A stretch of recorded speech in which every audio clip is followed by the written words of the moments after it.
A lot of movies are going to fly under the radar for one reason or the other. I Want to Dance with Somebody is going to be one of them. Here's my 2 cents. Roll trailer.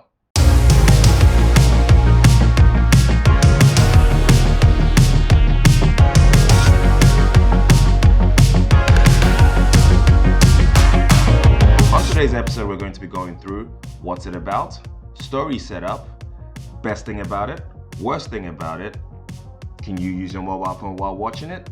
That's important. And also ratings at the end. Stick around, won't you?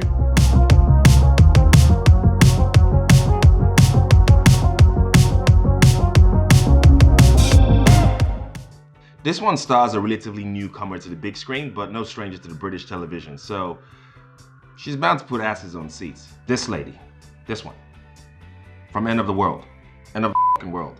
She also stars in Star Wars as well.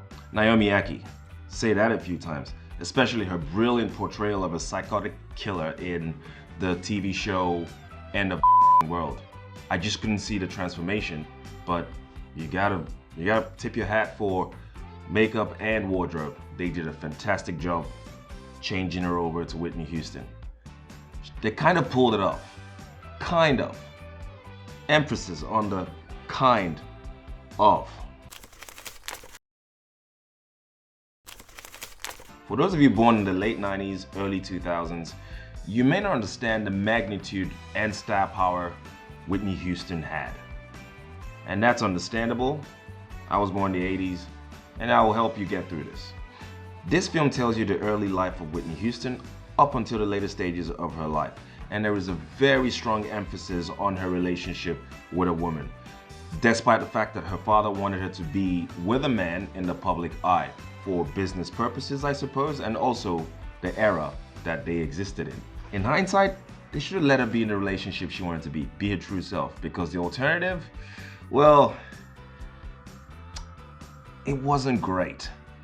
The man she ended up choosing was Bobby Brown, played by this guy, Ashton Sanders. This one right here, from Moonlight. Did you ever watch Moonlight? He did a brilliant job in Moonlight and also in this film. So that's something to look forward to. In this movie, Whitney Houston is a backup singer to her mother.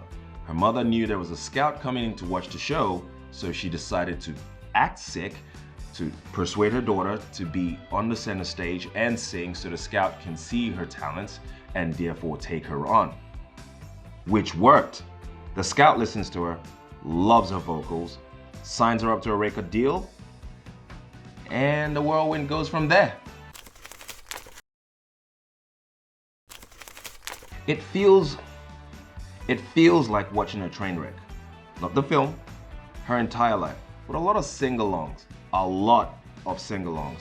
Like sometimes maybe 3 minutes of listening to an actual song sang by Whitney Houston, interpreted or, well, covered by her. She did a great job though. Her vocals are fantastic. She did a great job.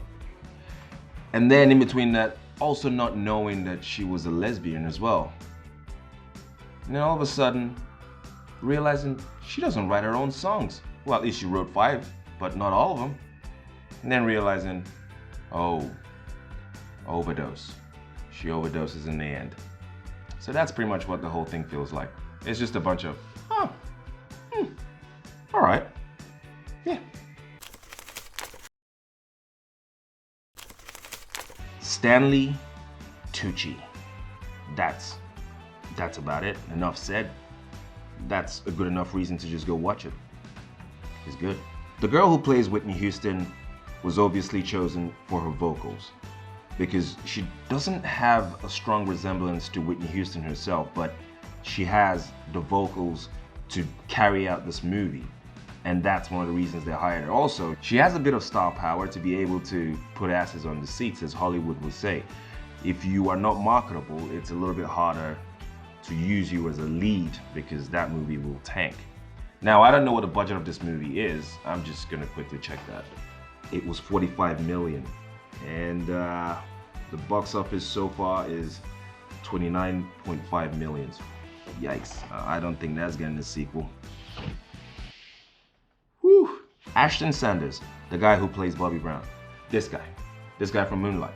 He played the character so well. He played the character of Bobby Brown so well.